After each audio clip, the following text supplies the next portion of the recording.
Hello and welcome to official Xbox 360 Magazine's OXM Report. This week we're delving into the veritable treasure chest of community games and sniffing out the 5 best amateur efforts that are lighting up the service. As always, if you want to get involved, head to the game marketplace and check out the Community Games channel to find out more. It wasn't going to be long before someone took a decent stab at making a first-person shooter, and the brilliantly named Johnny Crush is it. Playing like a blurrier version of Earth Defense Force 2017, which has gripped the office since we featured it last week, it's a technical milestone for the service.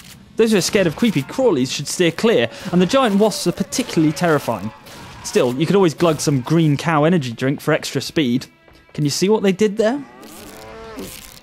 Streamline is a simple but ingenious racing game that requires lightning-fast reactions. Forget 4 wheels and an engine, in this chase you're in control of a line, slaloming between obstacles in an attempt to get to the finish first.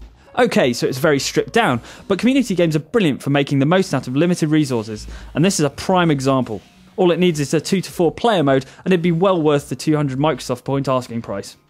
As if herding sheep wasn't difficult enough, this sci-fi take on one man and his dog adds a fickle gravitational pull to the equation. Grav Sheep casts you as a space-suited robotic sheepdog who has to persuade uncooperative sheep into their pen.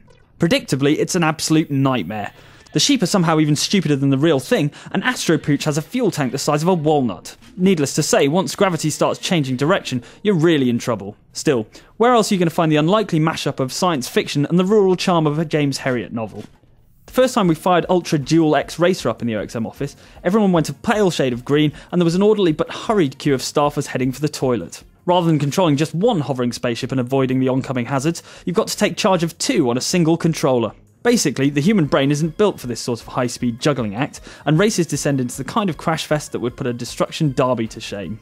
In the interest of health and safety, the 4-player split-screen mode, which has 8 racers on screen at once, should come with a warning that it causes instant and uncontrollable vomiting for 40 minutes after exposure. Just when we thought things were descending into the surreal, Dockham turns out to be a polished, pretty and addictive game that wouldn't look out of place on live arcade. Similar to the popular iPhone game Flight Control, it tasks you with guiding ships into the correct dock while avoiding collisions. The trial mode is limited to only 12 boats, but buy the full game for 200 Microsoft points, which is less than £2, and the action will become increasingly frantic until one of the vessels runs aground. The option to compare scores with your friends on live leaderboards makes it all the more satisfying when you cruise to victory.